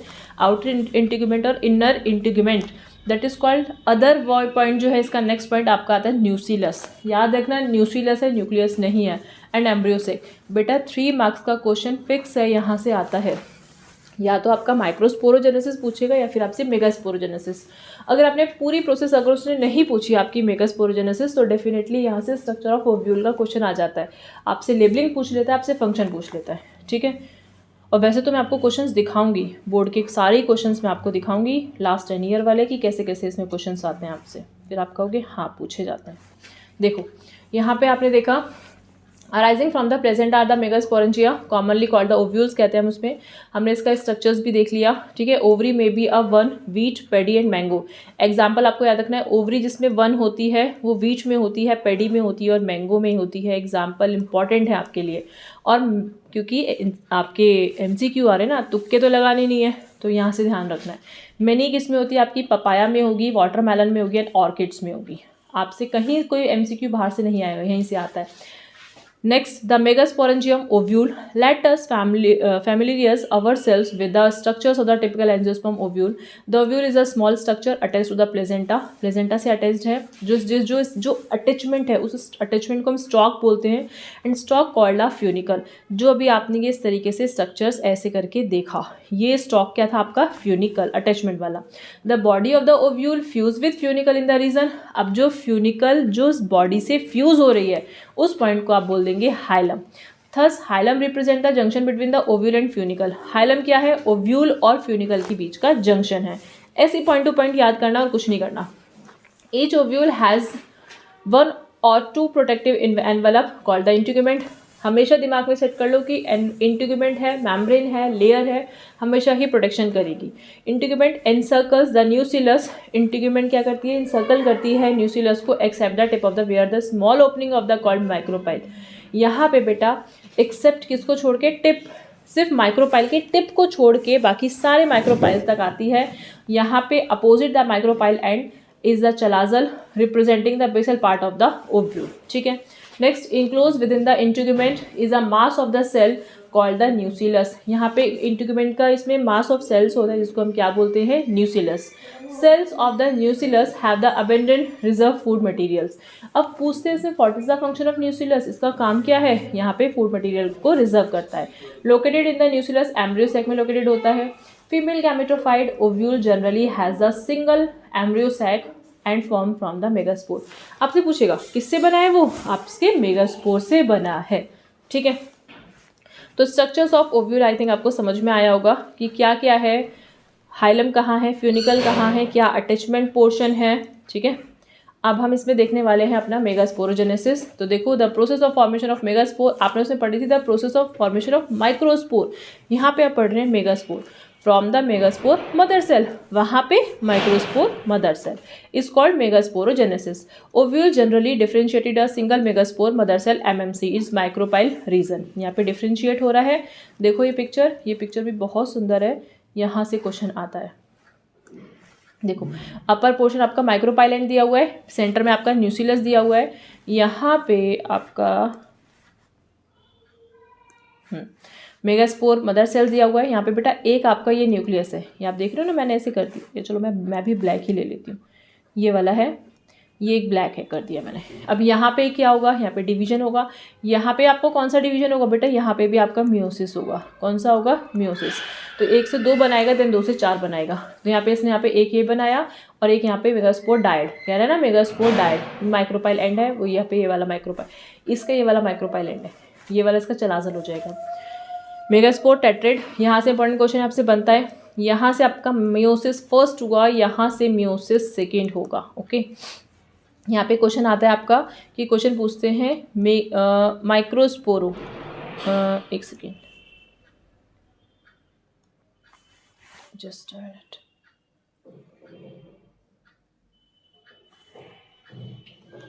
देखो पहले हमने पढ़ा यहाँ पे मियोसिस फर्स्ट हुआ, यहाँ पे आपका मियोसिस सेकेंड हुआ, ठीक है। मियोसिस फर्स्ट, यहाँ आपका मियोसिस सेकेंड। अब इसमें एक वर्ड आपका एक क्वेश्चन पूछ लिया जाता है, मोनोस्पोरिक। मोनोस्पोरिक डेवलपमेंट क्या है। तो मोनोस्पोरिक डेवलपमेंट में हम यहाँ पे क्या पढ़ते हैं कि when a megaspore mother cells are undergo in a division is a meiosis first, then they produce a megaspore dyad, after that they undergo in a meiosis second division, then they form a megaspore tetrad. अब बेटा 4 में से आप बताओगे megaspore tetrad, only out of 4 only 3 is a degenerated, only 1 is functional. 4 में से सिर्फ एक ही काम करती है, बाकी की 3 डीजनरेट हो जाती हैं। This process is known as a monosporic development, ठीक है। अब आपने क्या देखना है, ये देखो ये एक थी, यहाँ पे मैं इस तरीके से एक पिक्चर बना रही हूँ, ये एक थी, एक से यहाँ पे 2 बना, 2 से यहाँ पे 4, 1 2 3 4, 4 से भी यहाँ पे 8। तो यहाँ पे आप क्या देखोगे, यहाँ पे हम 7 सेल और 8, यहाँ पे ये जो होगा ना ये फ्यूज़ हो जाती है, इसको हम क्या बोलते हैं, सेंट्रल सेल। ठीक है, हम इसको बोलते हैं 1 सेंट्रल सेल और 2 पोलर न्यूक्लियाई। यहाँ पे ये सिनर्जीड्स देखो, सेंटर में यहाँ पे बेटा एग होगा और कॉर्नर कॉर्नर में यहाँ पे सिनर्जीड सेल्स होंगी। यहाँ पे 3 ये एंटीपोडल सेल्स हैं। ठीक है, देखो ऊपर जहाँ पे एंटीपोडल सेल्स है वहाँ पे आपका चलाज़ल एंड होगा, जहाँ पे आपका माइक्रोपाइल एंड है वहाँ पे आपके क्या होंगे, सिनर्जीड सेल्स होंगे। आपने याद रखना है, सेंटर में आपका सेंट्रल सेल्स होगा, पोलर न्यूक्लियाई जिसे हम बोलते हैं, और इसके ऊपर आपका इस तरीके से यहाँ पे एग है। ठीक है, यहाँ पे आप देखोगे कि synergids have some filiform like apparatus which have to guide the pollen grains where which side is best to entry of pollen grains। Ovule के साइड में किस साइड से वो एंट्री करे वो ये बताता है, कौन, फिलीफॉर्म बताता है। चलो अब ये पिक्चर आपको समझ में आ गई होगी कि हमें कैसे कैसे करनी है और कैसे कैसे आपका डायरेक्टली आंसर क्वेश्चन आता है। Of the nucleus, large containing, आपने डेंस साइटोप्लाज्म देखा, प्रोमिनेंट न्यूक्लियस होता है इसमें, MMC megaspore mother cell undergo meiotic division, अभी हमने पढ़ ही लिया था, डायट बनाएगा और फिर वो टेट्राइड बना देगा। ठीक है, अब आपने देखना है इसमें यहाँ पे मेगास्पोर फीमेल गैमेटोफाइट। अब आप देखोगे यहाँ पे female gametophyte, majority of the flowering plants, one of them the megaspore is a functional while the other 3 degenerate, अभी हम ऑलरेडी पढ़ चुके हैं ये कहानी, functional megaspore develop into the female gametophyte embryo sac. This method of embryo sac formation is called the single megaspore is term as the monosporic development. अभी जितनी भी स्टोरी बताई थी ऊपर वाली पिक्चर्स देखकर कि एक मेगास्पोर मदर सेल से 2 बने, 2 से 4 बने, 4 में से सिर्फ केवल 3 डिजेनरेट हो गए, ओनली एक फंक्शनल रहा, वही आपका मोनोस्पोरिक डेवलपमेंट है। ठीक है, यहाँ से 1 मार्क्स का क्वेश्चन आता है, इसको ध्यान रखना। नेक्स्ट आपसे पूछा जाता है यहाँ से ये आपका 7 सेल 8 न्यूक्लियाई, ये आपका बेटा लॉन्ग क्वेश्चन पूछा जाता है। ठीक है, लेट अस, आपको स्टडी करनी है फॉर्मेशन ऑफ द एम्ब्रियोसेक की, लिटिल मोर द डिटेल में। The nucleus of the functional megaspore divides mitotically to form the 2 nuclei. पहले तो म्योसिस डिवीजन हुआ, उसके बाद फिर वो माइटोटिक डिवीजन, ये भी इंपॉर्टेंट है, आप ये भी ध्यान रखना, पहले कौन सा डिवीजन होता है उसके बाद कौन सा होता है। To move to opposite poles, forming the 2 nucleate embryo sac. The 2 more sequential mitotic nuclear division result in the formation of 4 nucleate and later on the 8 nucleate. ठीक है, stage of the embryo sac. It is the interest to know that these mitotic divisions are strictly free nuclear. इनके nucleus कैसे हैं, free हैं. That is, nuclear division are not allowed immediately by cell wall formation. जब इनके nucleus free हैं तो वो एकदम से अलाउ नहीं करते कि वो अपनी सेल को वॉल को फॉर्म कर लें। ठीक है, After 8 nucleate stage, cell wall are laid down leading to the organizations of the typical female gametophyte। जैसे ये पूरा 8 सेल में कन्वर्ट हो जाता है, अपना पूरा एक क्या बना लेता है, फीमेल गैमेटोफाइट। मैंने पहले ही बोला था आपको सिर्फ पिक्चर्स याद रखनी है, अगर पिक्चर सारी याद है सारी स्टोरी बना डालोगे अपनी। ठीक है, और एम्ब्रियोसेक, ऑब्जर्व द डिस्ट्रीब्यूशन, क्या डिस्ट्रीब्यूट किया, यहाँ पे 6 of 8 nuclei are surround by the cell wall and organised into the cell. Remaining the 2 nuclei called polar nuclei situated below the egg apparatus is called the central cell. जो centrally जो cell है उसके outer cell wall नहीं होगी, बाकी की सारी cell wall मतलब अपने जो सेल्स होंगी वो अपनी सेल वॉल्स को फॉर्म कर लेंगी। ठीक, there is a characteristic distribution of cells within the embryo. 3 cells are group together, micropyle ends and the constituent the egg apparatus. Egg apparatus is termed the consists of 2 synergid cells on 1 egg। आपने ऐसे structures पढ़ा था, यहाँ पे एक आपने इस तरीके से ये देखा था, ये आपकी क्या थी, ये सेंटर में आपकी एग सेल्स थी और यहाँ पे आपकी सिनर्जीड्स थी। और सिनर्जीड्स क्या करती हैं, सिनर्जीड्स के पास ऐसे करके फिंगर लाइक प्रोजेक्शन था जो कि बताता था। ठीक है, यहाँ पे ये सेंटर में ये एग है और ये वाली आपकी सिनर्जीड्स हैं और ये आपकी जो मैंने बनाया है बेटा ये वाला फिलीफॉर्म है। The synergids have the special structures thickening and the micropyle thick called the filiform apparatus which play important role in the guiding the pollen grains into the synergid। इसमें गाइड करती है कि वो किस तरीके से वहाँ से एंट्री करे। ठीक है, एंटीपोडल्स में एंट्री करे and the large central cells the mentioned earlier said the 2 polar nuclei has a typical angiosperm embryo sac। Maturity क्या मैच्योर हो जाएगा, 7 सेल 8 न्यूक्लियाई। पूरी स्टोरी खत्म है, लॉन्ग क्वेश्चन फिनिश है, दिखाऊंगी जब बाद में आपको पूरे PYQs कराऊंगी कि कैसे क्वेश्चन इसके आते हैं। चलो पॉलिनेशंस, यहाँ से आपके 2 to 3 मार्क्स के क्वेश्चन आते हैं, यहाँ से कोई लॉन्ग क्वेश्चन नहीं फंसता, ठीक है। बहुत सिंपल सी कहानी पढ़ लेते हैं इसकी जल्दी से। पॉलिनेशन क्या होता है? Mechanism to achieve the transfer of pollen grains to the stigma of the pistil is called pollinations. Flowering plants होती है, evolve the amazing array adaptation achieve the pollinations. Pollen grains का ट्रांसफर हो जाता है from anther loop to the stigma, वो stigma उसको carry कर लेती है। वहाँ पे अभी एक टॉपिक आता है हमारा पोलन पिस्टल इंट्रैक्शन, उसको भी अभी हम देखेंगे। अब हम इसमें देखते हैं हमारा काइंड्स ऑफ पॉलिनेशंस, पॉलिनेशंस के काइंड्स। यहाँ से आपसे क्वेश्चन इसमें पुटअप होते हैं। फर्स्ट इसमें आता है बेटा आपका ऑटोगैमी। ऑटोगैमी में आपने क्या पढ़ना है? Pollination is achieve with in the same flower. Auto मतलब सेल्फ, यहाँ पे कैसे पॉलिनेशन होगा आपका? सेम फ्लावर में होगा। Transfer of the pollen grains from anther to the stigma of the same flower. देखो इधर मैंने यहाँ पे बनाना शुरू करा है, मैं ऊपर इस तरीके से यहाँ पे ये वाला बनाती हूँ ऐसे करके, ये मेल है और इसको मैंने ऐसे बनाया, चलो कुछ अलग से बना देते हैं, ये हो गया आपका फीमेल, ठीक। ये इसके पोलन ग्रेन्स होगा, यहाँ पे लाके इसको स्टिक कर देगा। ये जब उसको स्टिक कर देगा तो ये क्या है? सेम ही। ये अभी आप यहाँ पे देख रहे हो फ्लावर तो अलग हो गया, लेकिन प्लांट कैसा है? सेम। लेकिन बेटा इसके ही अंदर यहीं पर ही आपके क्या होंगे? फीमेल भी होगी। तो अपने पोलन ग्रेन्स अपने ही अंदर दे देगा। इस स्टेप को आप बोलोगे ऑटोगैमी। क्या बोलोगे? ऑटो। लेकिन जब फ्लावर यहाँ से यहाँ देगा, इसको हम बोलते हैं जेटिनोगैमी। अभी देखो आप नेक्स्ट यहाँ पे पढ़ोगे, ये रहा आगे, ये रहा जेटिनोगैमी। कैस्मो और क्लेस्टियोगैमस में भी हम पढ़ेंगे, ठीक है, जो कि फ्लावर आपका चेंज हो जाएगा लेकिन प्लांट सेम रहेगा। लेकिन जीनोगैमी में हमारा क्या होता है? फ्लावर भी चेंज हो गया, प्लांट भी चेंज हो गया। Autogamy such flowers require the synchrony in the pollen release and stigma respectively and also anther the stigma should क्या होगा? लाई क्लोज टू ईच अदर, ठीक है। सम प्लांट्स, यहाँ पे कुछ प्लांट्स में आपके कैसे होगा, जैसे आपको एग्जांपल दिया हुआ है यहाँ पे। Some plants Viola, common pansy जिसे कहते हैं, Oxalis, commonly produce are 2 types of the flowers.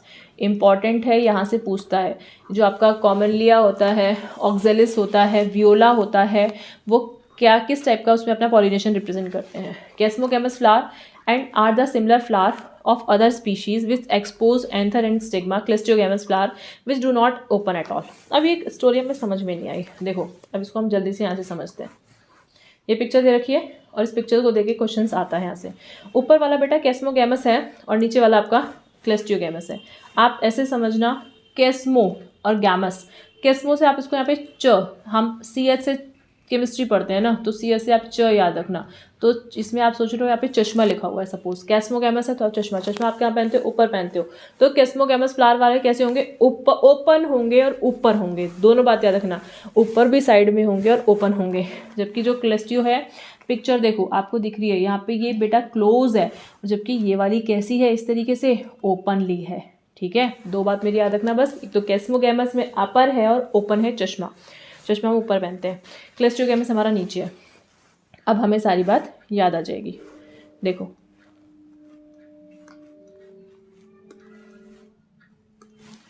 कैस्मोगैमस flower में flowers which the similar flower with the other species with exposed, chasmogamous है एक्सपोज हो जाएगा, एंथर एंड स्टिग्मा। और क्लेस्टियोगैमस में flower which do not open at all, वो open नहीं होगा, वो क्लोज ही रहेगा। In such flower the anther and stigma lie close to each other when the anther dehiscence in the dehisces the flowers buds pollen grains come in the contact with the stigma of the pollinations. Cleistogamous में क्या होता है आपका? Flowers invariably ऑटोगैमस होगा बेटा, जब वो open ही नहीं होगा तो उसमें मेल आएगा ही नहीं, किसी अदर का मेल आएगा नहीं। जबकि कैस्मोगैमस में चांस है क्योंकि वो ओपनली है ना। As there is a no chance of the cross pollination. आपसे पूछता है क्या क्लेस्टियोगैमस में ऑटोगैमस होता है? तो ऑटोगैमस तो होगा बट क्रॉस पॉलिनेशन नहीं होगा, जीनोगैमी नहीं होगा, ठीक है। उसके बाद leading to on the stigma, cleistogamous flowers produce assured seed set even in the absence of the pollinators. Do you think the cleistogamous advantage? यहाँ से क्वेश्चन आता है, ये आपका होमवर्क है, अगर आप नहीं बता पाए तो ये मैं बताऊंगी नेक्स्ट टाइम, बट आप ट्राई करना कि आप क्लेस्टियोगैमस और क्लेस्टियोगैमस के एडवांटेज और डिसएडवांटेज आप कमेंट बॉक्स में मुझे कमेंट करके बताओगे कि इसके एडवांटेज और डिसएडवांटेज क्या है, ठीक है। अदरवाइज मैं तो बताऊंगी फिर अगर आप नहीं बता पाए, चलिए, बट आप ट्राई करना, उसको बताना।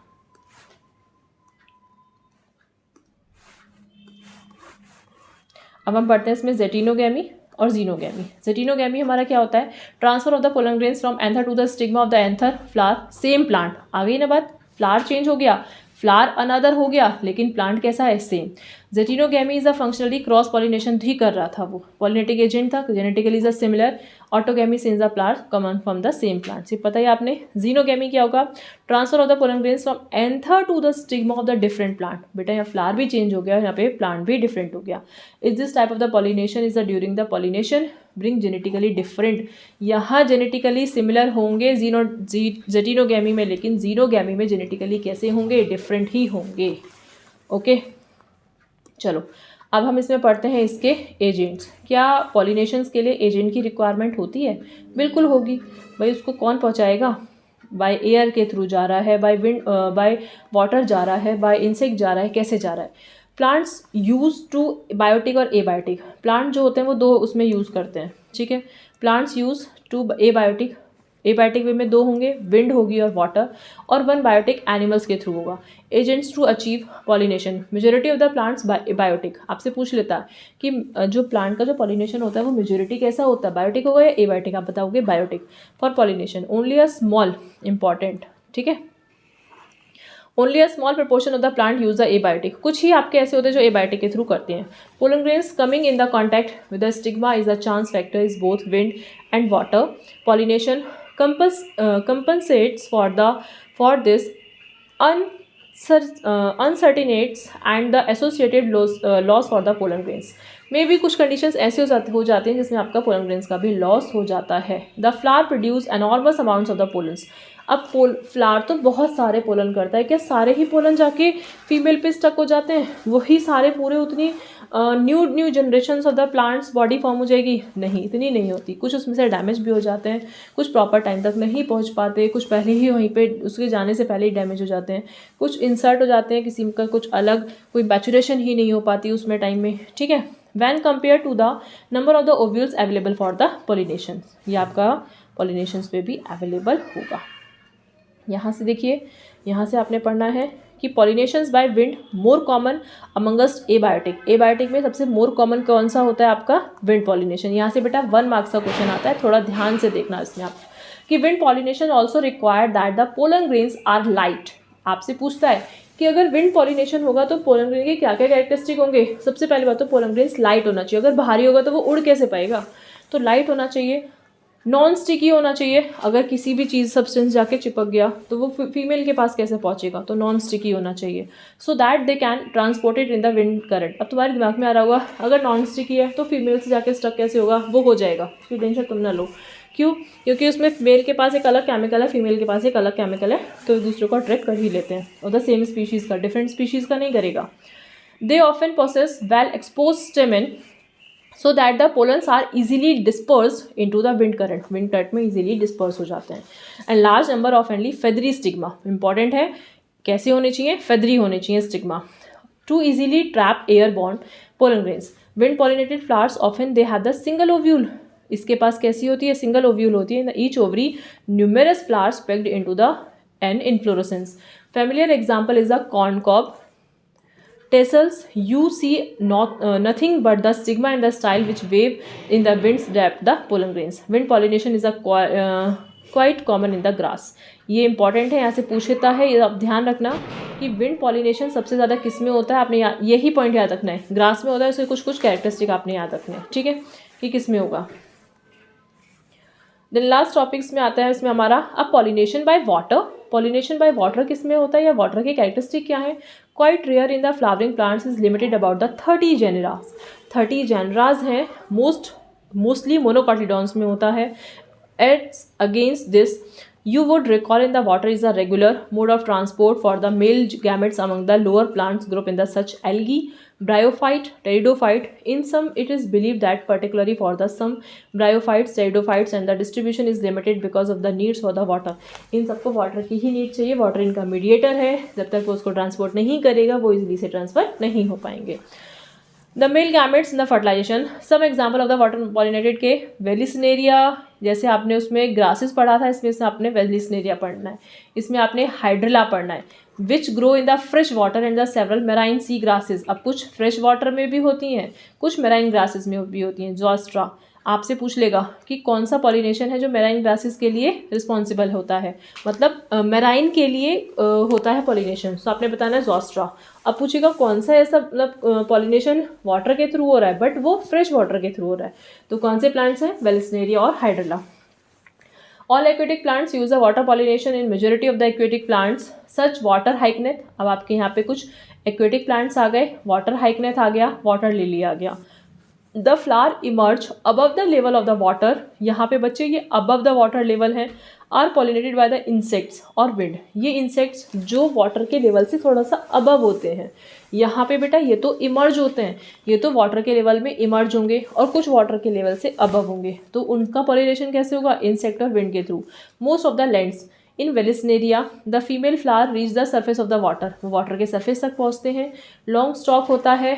Mail flower pollen grains are release on to the surface of the water, water के सर्फेस पे पहुँचेंगे। वेलिस्नेरिया याद रखना है यहाँ पे इसमें आपको, और ये वाला सरफेस वाला ये याद रखना है, ये वाटर लिली और ये वाला जिसमें आपका यहाँ पे इमर्ज था इसमें, ठीक है।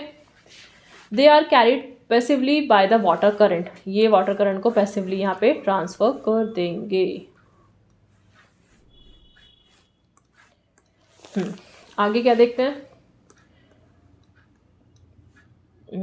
देखो some of them eventually reach the female flower and the stigma in the another group of the pollinated plants such as the sea grasses. Female flower remains submerged. अब जो सी ग्रासेस हैं वो कैसी हैं, सबमर्ज्ड होती हैं इन द वाटर में, and pollen grains are release inside the water. यहाँ से एक एक लाइन जिसमें मैंने हाईलाइट किया हुआ है, सर्कल किया हुआ है, वहीं से क्वेश्चन आपको अपने एनसीईआरटी में भी सर्कल कर लेने हैं। Pollen grains in many such species are long, यहाँ के पोलन ग्रेन्स के लिए कैसे होने चाहिए, लंबे। वाटर सरफेस में जा रहे हैं, सबमर्ज्ड में जा रहे हैं, पोलन ग्रेन्स छोटे छोटे हैं, वो जा ही नहीं पाएंगे, तो कैसे होने चाहिए, स्पीशीज लॉन्ग होनी चाहिए, उनकी रिबन लाइक होनी चाहिए। They are carried passively inside the water, some of them reach the stigma, भाई वो स्टिग्मा तक तो पहुंच जाए, अगर छोटा होगा तो कैसे पहुंच पाएगा। Achieve pollination, most of water pollinated species pollen grains are protected from wetting by mucilaginous covering. Important है ध्यान रखना कि पोलन ग्रेन्स के पास एक प्रोटेक्टिंग कवरिंग होती है जो कि म्यूकिलेजियस की होती है, जो कि उसको प्रोटेक्शंस प्रोवाइड कराती है। साथ साथ विंड और वाटर पॉलिनेटेड फ्लावर जो होते हैं नॉट वेरी कलरफुल, उनको कलरफुल की ज़रूरत नहीं होती, क्योंकि अगर वो एनिमल के थ्रू, इंसेक्ट के थ्रू होगी तो वहाँ पे उसको अट्रैक्शन के लिए कलर चाहिए, यहाँ इनको कलर की कोई ज़रूरत नहीं है। और नॉट प्रोड्यूस अ नेक्टर, और नेक्टर भी प्रोड्यूस नहीं करते। Next,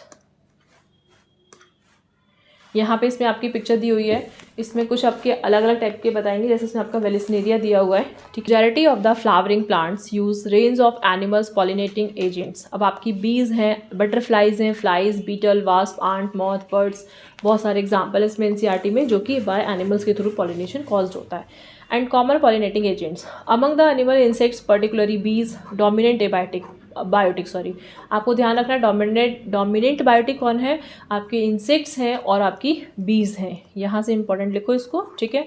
even large animals such as some primates, lemurs, arboreals and tree dwelling जो होते हैं आपके रोडेंट्स होते हैं, उसमें आपकी कुछ लिजर्ड्स होती हैं और रेप्टाइल्स, गार्डन लिजर्ड्स हो गई, also reported such as the pollinator. भाई ये क्यों पीछे रहेंगी, ये भी अपना पॉलिनेशंस में हेल्प करती हैं। Often flower the animal pollinated plants are specifically adapt for the particular species of animal. हर प्लांट्स अपनी एक अलग अलग स्पीशीज़ को अडेप्ट करके अपना पॉलिनेशंस की प्रोसेस को कंप्लीट करता है, ठीक है। अब इसमें हम देखेंगे यहाँ पे कुछ आपके प्लांट्स हैं, देखो majority of the insect pollinated flowers are large, कैसे होते हैं ये, लार्ज होंगे, जो एनिमल के थ्रू होते हैं। कलरफुल होंगे, भाई इसमें क्या चाहिए, अट्रैक्शन तो चाहिए, तो इसलिए कलरफुल होना इन्हें ज़रूरी है। फ्रेगनेंट्स होते हैं, इसमें खुशबू होती है। रिच इन नेक्टर्स, नेक्टर से भी पूरे भरे होते हैं। When the flowers are small, number of the flowers are the clustered in the inflorescence to the make the conspicuous. Animals are attracted of the flower by colour, आगे ना बात कि जो एनिमल्स होते हैं वो उस फ्लावर के थ्रू, फ्रेगनेंस के थ्रू अट्रैक्ट हो जाते हैं उसके पास, इसीलिए उनको होना एसेंशियल है। The flowers pollinated by the flies, beetles and secrete the foul odours to attract these animals. वो एक फॉल ऑर्डर रिलीज करते हैं जिससे वो अपने एनिमल्स को अट्रैक्ट करें और वो पॉलिनेट हो जाए। To sustain animal visit, the flowers have to provide the rewards to the animals. Nectar and the pollen grains are usual flower rewards for harvesting and rewards, इन सब के काम आता है ये, ठीक है। The body of the animals get the coating of the pollen grains which are generally sticky होती है, एनिमल पे पॉलिनेटेड फ्लावर्स उस पर आके स्टिक हो जाए। आगे देखो, आगे यहाँ से क्या बताता है, सम स्पीशीज़ होती हैं फ्लावर्स की जो कि रिवर्स करते हैं, आदर प्रोवाइडिंग द सेफ प्लेसेस होती है, ले एग्स करती है। Example that are the tallest flowers of the Amorphophallus, the flowers itself is about the 6 feet in height. ये 6 feet height का होता है। Similar relationship exist between the species of the moth and the yucca plant. यहाँ से question आता है बेटा, species moth और yucca plants का जो स्पीश होता है वो एक दूसरे के बीच में क्या होता है, एक रिलेशनशिप फॉर्म होता है उनका, ठीक है। moth and the plant cannot complete there life cycle without each other, मतलब एक दूसरे से कंपटीशंस भी नहीं करते और वो एक दूसरे के बिना सर्वाइव भी नहीं कर पाते, मतलब उनके बीच में म्यूचुअलिज्म है। Can not complete their life cycle, अपनी लाइफ साइकिल को कंप्लीट नहीं कर पाते without each other. The moth deposit the egg its egg the in locule of the ovary of the in the flower, in turn get pollinated by the moth. Moth है, moth उसको क्या करता है, moth insect हो गया, उस plant को जाके पॉलिनेट करता है और अपने एग को वहाँ जाके लेइंग करता है। तो प्लांट को क्या मिला, प्लांट का पॉलिनेशन हो गया और उस इंसेक्ट को क्या मिला कि उसको एग लेइंग के लिए स्पेस मिल गया, ठीक है। The larvae of the moth come out the egg as the seeds start developing, जैसे सीड स्टार्ट हो जाती है डेवलप होना, वो अपना कर देता है। क्लियर जी, चलो आगे आओ। यहाँ से आपने देखना अब क्या पढ़ना है, यहाँ से आपका कोई क्वेश्चंस यहाँ से कोई पुटअप नहीं होता, ठीक है। बस यहाँ पे छोटे छोटे क्वेश्चंस हैं कि why do you observe some the flowering plants, cucumber वगैरह, इन सब में बताना है कि क्या क्या है आपको। अब ये पढ़ना है, ये वाला देखो, आउटब्रीडिंग डिवाइस। ये शॉर्ट नोट्स आपके यहाँ से पूछा जाता है कि आउटब्रीडिंग डिवाइस में क्या होता है। आउटब्रीडिंग डिवाइस का मतलब इसमें हम इनहेंस करते हैं क्रॉस पॉलिनेशन को और प्रिवेंट करते हैं सेल्फ पॉलिनेशन को, जिसमें हमें जेनेटिक वेरिएशंस मिले, तो जिससे हम क्रॉस पॉलिनेशन को प्रिवेंट कर देंगे। Majority of the flowering plants produce the hermaphrodite flowers. Pollen grains are likely to the common in contact with the stigma of the same flower. यहाँ पे self pollinated result in the inbreeding depression. Self pollinated किसका result है, inbreeding. Out breeding मतलब बाहर से आप कोई breed ला रहे हो, मेल अलग है, आप फीमेल अलग कर रहे हो, मतलब फीमेल तो है स्टैंडेबल है, आप मेल किसी अलग अलग स्पीशीज़ के ला रहे हो, ठीक है। तो आप उसमें न्यू जेनेटिकल वेरिएशन शो कर रहे हो। इनब्रीडिंग में क्रॉस सेल्फ पॉलिनेशन आएगा। Flowering plants have the develop many device to discourage self pollinations, मतलब ये प्लांट्स ऐसे हैं जो डिवाइस डेवलप करते हैं discourage the self pollination and to encourage the cross pollination. Important point है, याद रखना। Some species pollen release the stigma respectively not synchronized, either the pollen is release before the stigma becomes receptive और the stigma becomes receptive much before the release of pollens, उसको रिसेप्ट कर लेता है उसके बिफोर पोलन ग्रेन्स के release होने से पहले। In some other species the anther and the stigma are placed at the different positions. Anther में भी अलग अलग प्लेस पे डिफरेंट लोकेशन पे हो। Pollens can not come in contact with the stigma, stigma के कॉन्टैक्ट में ही पोलन ग्रेन्स ना आए। The same flower both the species the decide device prevent the autogamy. ये सारे ही पॉइंट्स क्या कर सकते हैं, ये आपके इस डिवाइस को प्रिवेंट करते हैं। द थर्ड डिवाइस, देखो बच्चे ध्यान से देखना, यहाँ से अभी आपने यहाँ पे फर्स्ट पॉइंट देखा, ये फर्स्ट था आपका, ये रहा, before release the stigma receptive stigma becomes receptive more वाला, ये वाला पॉइंट्स आपका यहाँ से फर्स्ट था। सेकेंड वाला पॉइंट्स आपका यहाँ से था, स्टिग्मा डिफरेंट पोजिशंस, डिफरेंट अगर पोजिशंस पर आर प्लेस्ड हो, एंथर एंड द स्टिग्मा, ये वाली लाइन आपकी यहाँ पे सेकेंड लाइन थी। थर्ड आपकी डिवाइस ये है, आपसे पूछता है कि आउटब्रीडिंग डिवाइस के पॉइंट्स बताओ, तो आपको यहाँ से यही पॉइंट्स बताने हैं कि third device the prevent the inbreeding in the self incompatibility, कि वो आपस में सेल्फ इनकॉम्पेटिबल हो ही ना पाए, ये थर्ड पॉइंट है, ठीक है। टू अदर फ्लावर्स, यहाँ पे this is the genetic mechanism to prevent the self pollinations other flowers same plants का from fertilizing ovary the ovules by the inhibiting the pollen germinations, pollen tube से करता है। Another device fourth point क्या हो सकती है इसमें, prevent the self pollination production of the unisexual flower. उसमें यूनिसेक्सुअल फ्लावर है, जब यूनिसेक्सुअल फ्लावर होगा तो ऑब्वियस सी बात है उसमें क्या होगा कि क्रॉस पॉलिनेशन की जरूरत ही पड़ेगी, ठीक है। Both male and the female flowers present the same plants, the castor and the मेज में एक ही में होते हैं, मोनोइशियस हम उसे बोलते हैं।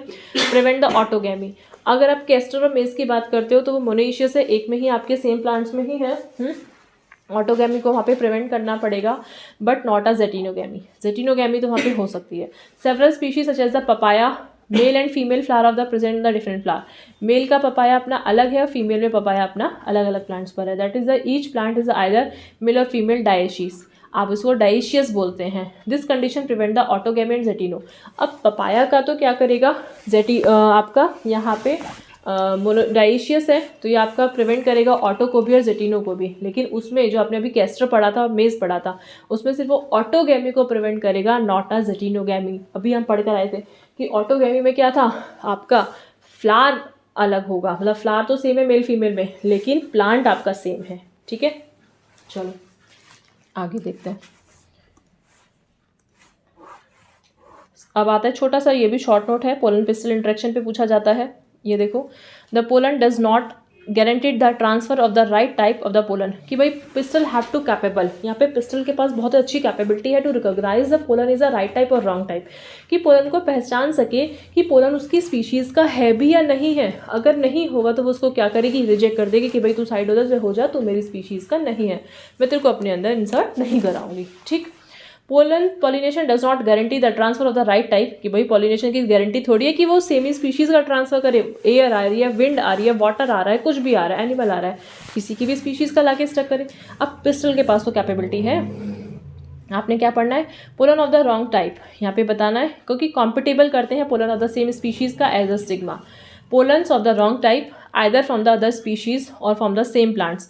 द सेल्फ इनकॉम्पिटेबल आपसे बेटा पूछा जाता है, पॉइंट ध्यान रखना, सेल्फ इनकॉम्पिटेबल क्या होता है यहाँ पे। ठीक है, तो आपने क्या बताना है कि pollen of the wrong type अगर आइदर अदर स्पीशीज़ का है और the from the same plants पर है तो उसको हम बोलते हैं यहाँ पे वो सेल्फ कॉम्पिटेबिलिटी शो करते हैं।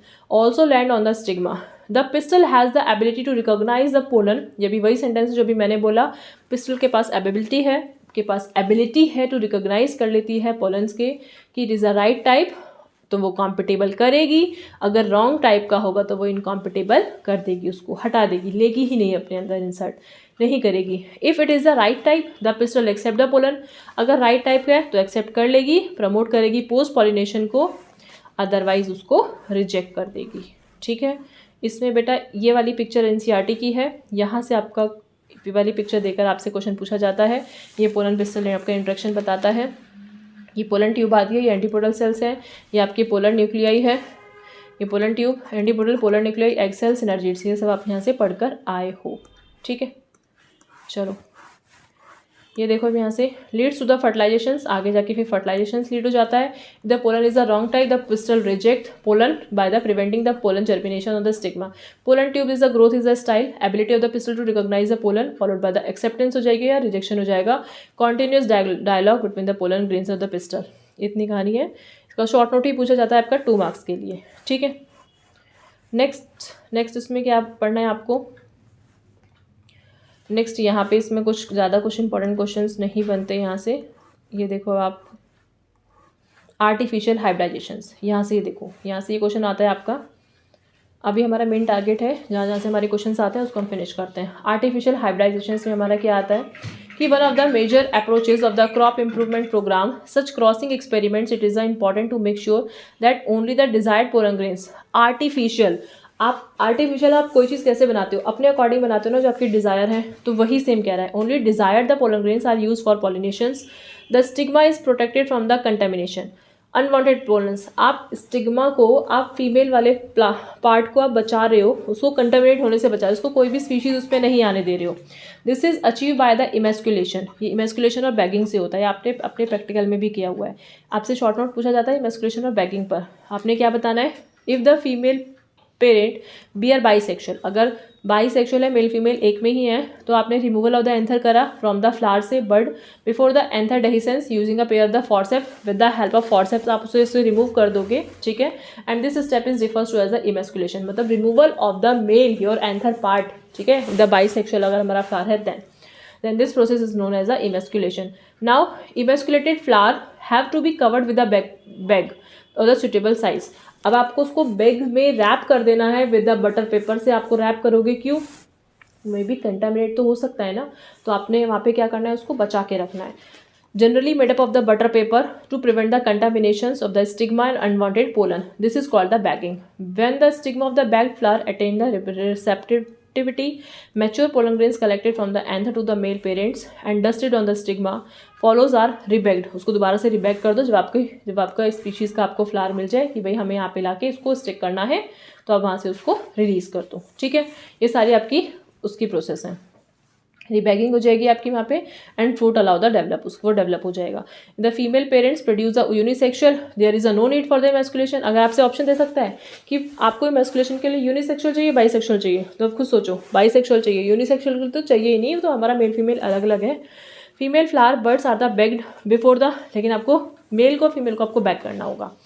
Flowers open with the when the stigma becomes receptive बनाना होगा उसे, pollination is carried out by the using the desired pollen grains, flower rebag करना होगा उसे दोबारा से। ठीक है, नाउ यहाँ से अब जो हमारा क्वेश्चन आता है वो भी हमारा लॉन्ग क्वेश्चन आता है, तो कभी कभी 3 मार्क्स का क्वेश्चन पूछ लिया जाता है इसमें हमारा डबल फर्टिलाइजेशंस। और कभी कभी बेटा ये जो आपकी पिक्चर्स नीचे दी हुई है ना, ये वाली, ये आपको ये पिक्चर देके भी आपसे पूछ लिया जाता है। तो पहले हम इसकी पिक्चर समझते हैं, फिर हम इसकी थ्योरी देखते हैं। पिक्चर में देखो जल्दी से क्या है, ये भी आपने देखा यहाँ पे सिनर्जिड सेल्स थी। अब सिनर्जिड सेल और एंटीबॉडी सेल्स का काम क्या था वहाँ पे, उन्होंने सिर्फ न्यूट्रिशन प्रोवाइड कराना था डेवलपिंग एम्ब्रियो को। एम्ब्रियो को न्यूट्रिशन देते ही वो डिजनरेट हो जाएंगी। तो यहाँ पे ये डिजनरेट सिनर्जिड्स हो गई, ये जायगॉट है। यहाँ पे आपने एंडोस्पर्म देखा, अभी एंडोस्पर्म कैसे बना वो मैं इसी में बताती हूँ अभी आपको। देखो यहाँ पे हमारी 2 स्टेप होती है, एक होती है हमारी यहाँ पे सिनगैमी और एक होती है यहाँ पे हमारी ट्रिपल फ्यूजन। सिनगैमी और ट्रिपल फ्यूजन का मतलब क्या होता है, सिनगैमी में हम इसे पढ़ते हैं ट्रिपल फ्यूजन। सिनगैमी में हम इसमें पढ़ते हैं कि when a male gamete and the female gamete are fuse to each other and form a zygote. Male और फीमेल फ्यूज हुए, जायगॉट बना, और जायगॉट बनने के बाद वो क्या बना देगा, अब ये जायगॉट बना, और जायगॉट बनने के बाद वो बना देगा आपका एम्ब्रियो। ठीक है, ये आपका एम्ब्रियो बन गया। यहाँ पे क्या होगा, another male gamete fuse are, आपने बेटा 2 पोलर न्यूक्लियाई पढ़ा था, 1 सेंट्रल सेल पढ़ा था, then they form a endosperm. अब वो क्या बनाएगा, एंडोस्पर्म बनाएगा, ये ध्यान रखना। ठीक है, अब आपने क्या पढ़ना है, देखो ये सेम वही है आपका, ये आपका पीईसी है, प्राइमरी एंडोस्पर्म सेल और प्राइमरी एंडोस्पर्म न्यूक्लियस। जो सेल है सेल की बात कर रहा है, न्यूक्लियस है तो न्यूक्लियस की बात कर रहा है। ये डीजनरेटेड एंटीबॉडी सेल्स। जायगॉट है, जायगॉट डिवाइड होगा 2 इसमें। अब ये ग्लोबुलर एम्ब्रियो बनाएगा। इस शेप को बेटा ग्लोबुलर एम्ब्रियो बोलते हैं। ये आपस में 2 सेल्स बनाते हैं, हॉस्टोरियल और सस्पेंसर। आप देख रहे हो ये अपर वाली सेल जो है हॉस्टोरियल सेल्स है और नीचे वाली जो सेल्स है वो सस्पेंसर। ये हॉस्टोरियल, ये suspensor. Now globular embryo is convert into the heart shape embryo. यहाँ पे अब ये हार्ट शेप का एम्ब्रियो बनना शुरू हो गया। यहाँ पे इंपॉर्टेंट है, हार्ट शेप एम्ब्रियो में आपका ये रेडिकल बन गया। रेडिकल बनने के बाद ये कॉटलीडॉन हो जाएगा, कॉटलीडॉन कवरिंग आ जाएगी। Plumule give rise to a shoot, मैंने यहाँ पे लिख दिया प्लिम्यूल क्या देगा, शूट देगा, and radicle give rise to a root. Radicle क्या देगा, रूट देगा। अब इसकी थ्योरी देखो, देखो थ्योरी में क्या लिखा हुआ है, जो भी हमने सारा पढ़ा था वही सारा लिखा हुआ है आपका इसमें। After entering one of the synergids the pollen tubes release the 2 male gametes. जैसे उसने एंट्री करी तो उसने क्या रिलीज करा, 2 मेल गैमेट रिलीज करा cytoplasm of the synergids. One of the male gametes move towards the egg, एक male gamete egg के पास आया, फ्यूज हुआ न्यूक्लियस के साथ और कंप्लीटिंग द सिनगैमी। और प्रोसेस क्या हो गई, सिनगैमी की कंप्लीट हो गई। Result formation of the diploid cell, zygote बन गया।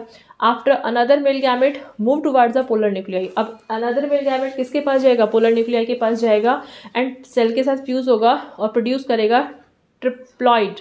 वहाँ डिप्लॉइड था, डिप्लॉइड सेल था, 2n हमने पढ़ा था, यहाँ पे हमने 3n पढ़ा था ट्रिप्लॉइड, इसलिए कि वर्ड ध्यान से देखना है। ट्रिप्लॉइड प्राइमरी एंडोस्पर्म न्यूक्लियस बनाया it involve the fusion of the 3 haploids nuclei, इसलिए हम इसको ट्रिपल फ्यूजन कहते हैं। सिंस 2 टाइप का फ्यूजन, इसमें 2 टाइप का फ्यूजन है, इसीलिए हम इसको क्या कहते हैं, डबल फर्टिलाइजेशन। इसके ये बेटा 2 बार फ्यूज हुआ इसलिए इसका नाम क्या है, डबल फर्टिलाइजेशन। ठीक है, now triple fusion become the primary endosperm cells develop in the endosperm और zygote develop into the embryo. अब जो आपका प्राइमरी एंडोस्पर्म सेल था वो एंडोस्पर्म बना देगा और जो जायगॉट है वो एम्ब्रियो बना देगा। ठीक है, नेक्स्ट देखो, अब आप इसे पढ़ोगे यहाँ पे। अब हमने फर्टिलाइजेशंस पढ़ लिया, फर्टिलाइजेशंस के बाद अब पढ़ेंगे हम यहाँ पे post फर्टिलाइजेशंस।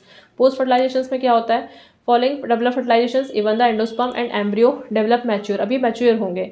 Ovary into the fruit, ovary fruit में जाएगी और यहाँ पे आपका जो ओव्यूल था वो सीड में जाएगा। ये इंपॉर्टेंट है, इसके लिए ध्यान रखना। ओवरी फ्रूट बनाएगी और ओव्यूल सीड बनाएगा। Endosperm develop precedes embryo development, ये इंपॉर्टेंट पॉइंट है, यहाँ से याद रखना है, पॉइंट पूछ सकते हैं कि एंडोस्पर्म का डेवलपमेंट प्रोसीड पहले हो जाएगा एम्ब्रियो के डेवलपमेंट से। एम्ब्रियो आगे जाके पूरा एक प्लांट बॉडी बना रहा है, उसको न्यूट्रिशन चाहिए। अगर पहले न्यूट्रिशन ही नहीं बनेगा तो वो कहाँ से डेवलप होगा, है ना।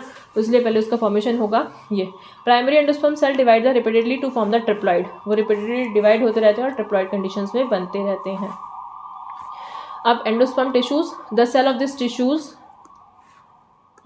tissues are filled with the reserve food material are used in the nutrition of the developing embryo, most common type of the endosperm development. The PN undergoes successive nuclear divisions to give rise the free nuclei. Important है, यहाँ से question पूछा जाता है कि PN जब successive nuclear division में जाता है तो वो एक फ्री न्यूक्लियाई देता है। This stage of the endosperm development called the free nuclear endosperm. ये एंडोस्पर्म भी आपके दो टाइप के हैं, इसलिए बता दिया इसने यहाँ पे कि फ्री एंडोस्पर्म न्यूक्लियर है ये आपका, इसमें फ्री न्यूक्लियाई प्रेजेंट होती है। Subsequently cell formation occurs and the endosperm become cellular. जिस एंडोस्पर्म में सेल वॉल फॉर्म होती है आप उसे सेलुलर एंडोस्पर्म कहते हो। Number of the free nuclei form before cellularization, cell के बनने से पहले फ्री न्यूक्लियाई का फॉर्मेशन हो जाता है, varies greatly. The coconut water from tender coconut that you are the familiar with is nothing for the free nuclear. Free nuclear का example आपका कोकोनट वाटर है। Endosperm made up of the thousands of the nuclei surrounded white kernel cellular.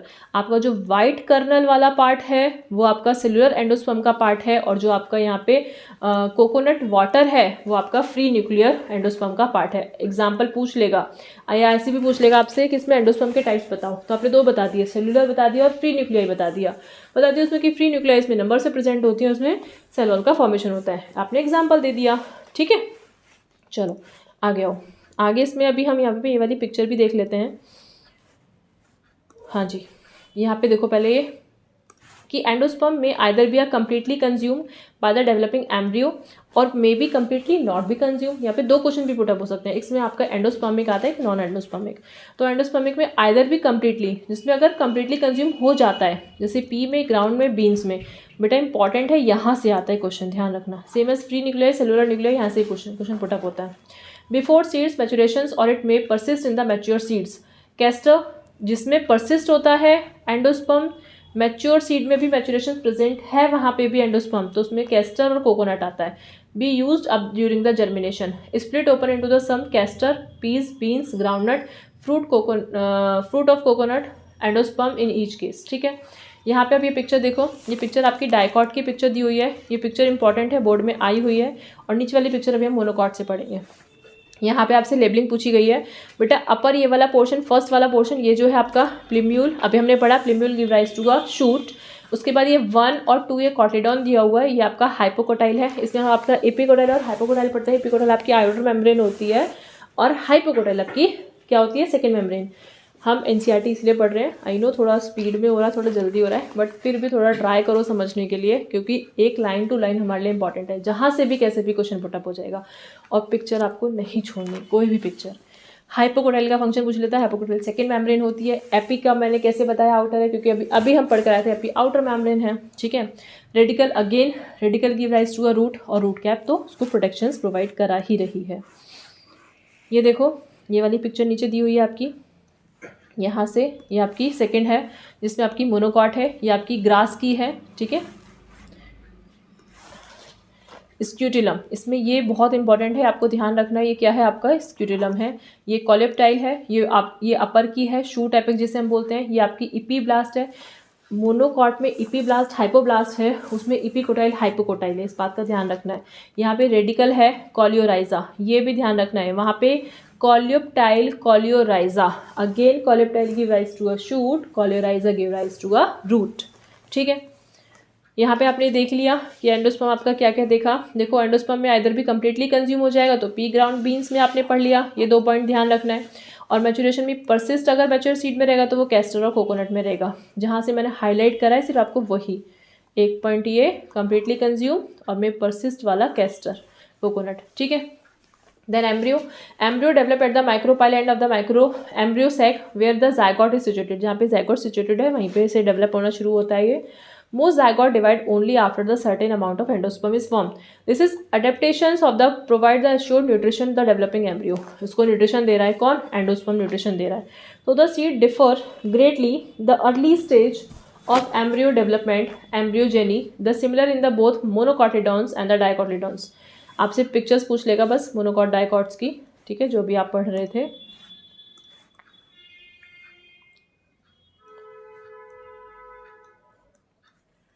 देखो मैं भी आपको कह रही थी ना, ये ग्रास वाला है, ये रहा एलएस ऑफ एम्ब्रियो ग्रास, और ऊपर वाले डाइकॉट की पिक्चर्स थी, ठीक है।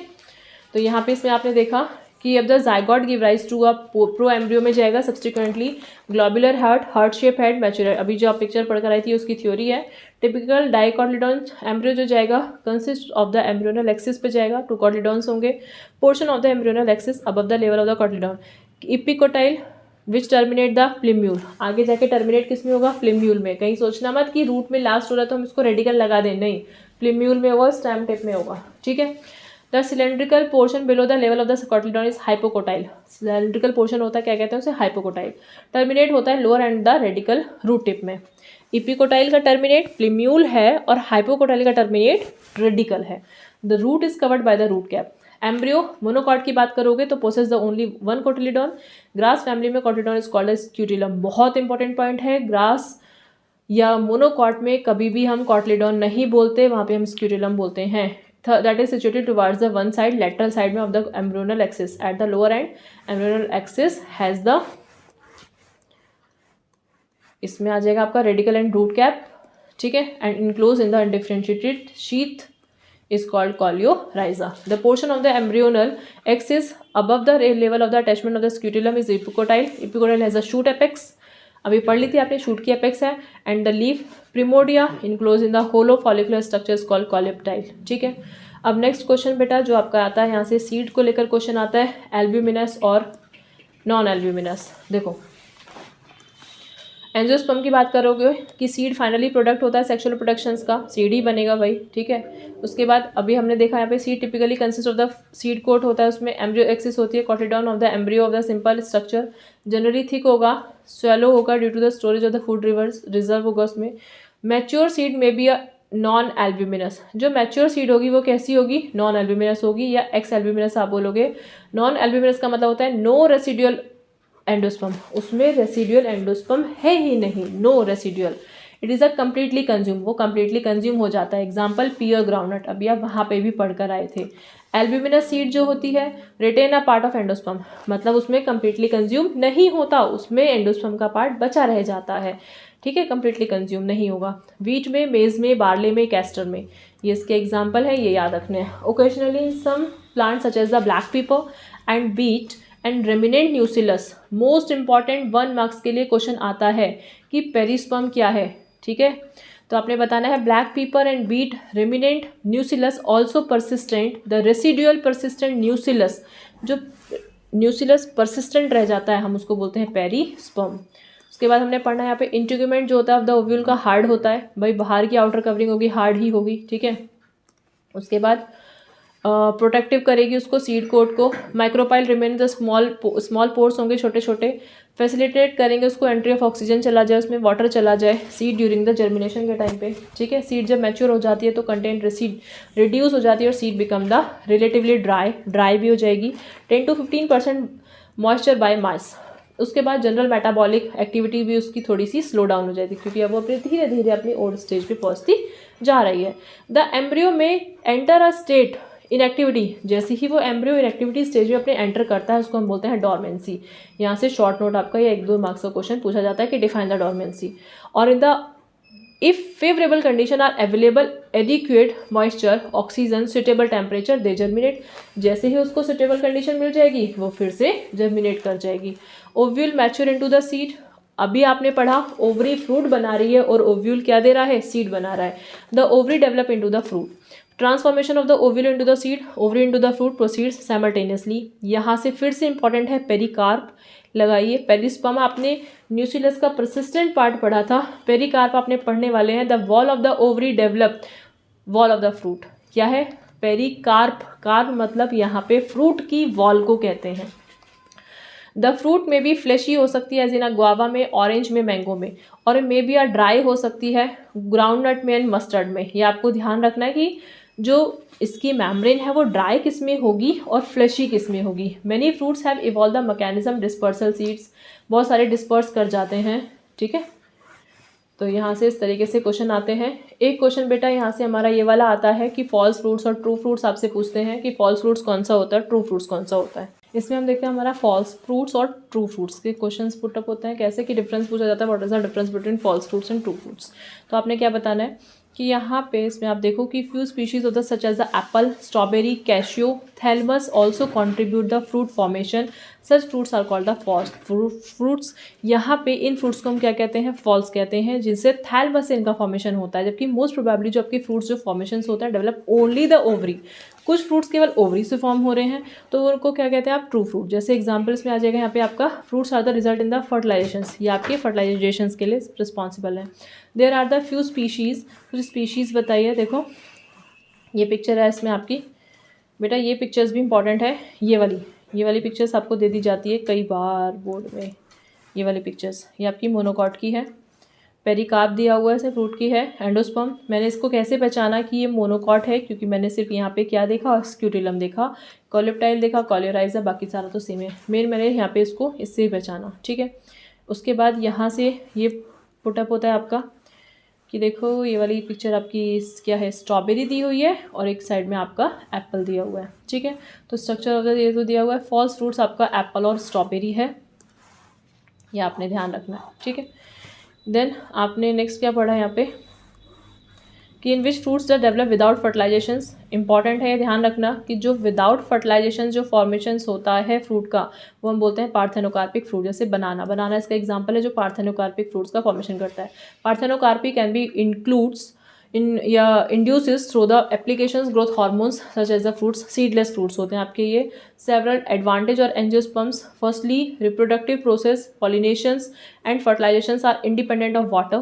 यहाँ से क्वेश्चन पुटअप होता है कि इसके एडवांटेज क्या हैं। ये इंडिपेंडेंट है वाटर के लिए, सीड फॉर्मेशन करेगा मोर डिपेंडेंटेबल।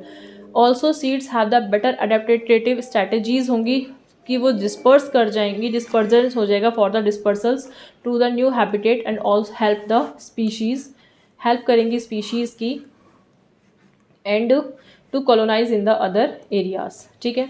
इसके बाद इस पैराग्राफ से यहाँ से कोई क्वेश्चन पुटअप नहीं होता। आपको बस ये ध्यान रखना है the heart seeds code provide the, जो भी है सीड की कोड होगी वो प्रोवाइड कराएगी उसको प्रोटेक्शन यंग एम्ब्रियो को, और प्रोडक्ट करेगी सेक्सुअल प्रोटेक्शंस, ठीक है। देन इसमें आपने यहाँ पे ये ध्यान रखना है बेटा, यहाँ से आपका क्वेश्चन यहाँ से तो नहीं आता, बस एक लास्ट क्वेश्चन आता है यहाँ पे आपका छोटा सा शॉर्ट नोट बनता है एपोमिक्सी एंड पॉलीएम्ब्रियोनी। तो यहाँ से आपको देखना है कि although seeds in general are the products of fertilisations और the few flowering plants such as the some species Asteraceae and grasses. Important है, हाईलाइट कर लो, अंडरलाइन कर लो कि यहाँ पे जो एस्टरेसी और ग्रासी फैमिली है इसमें आपकी एपोमिक्सीज होती है। यहाँ पे एपोमिक्सी क्या आएगा, अभी आपने उसका वो पढ़ा था, formation of seed without formation of fruit without fertilisation, तो आपका पार्थेनोकार्पी था। यहाँ पे फॉर्मेशन ऑफ सीड है विदाउट फर्टिलाइजेशन, एस्टरेसी और ग्रासेस में have evolve special mechanism to produce a seed without fertilisation. आगे ना बात कि सीड का प्रोडक्शन होगा विदाउट फर्टिलाइजेशन, उसको हम बोलते हैं एपोमिक्सी, ठीक है। Fruit productions without fertilisations called, अभी हमने पढ़ लिया था, उसको बोल रहे थे पार्थेनोकार्पिक फ्रूट।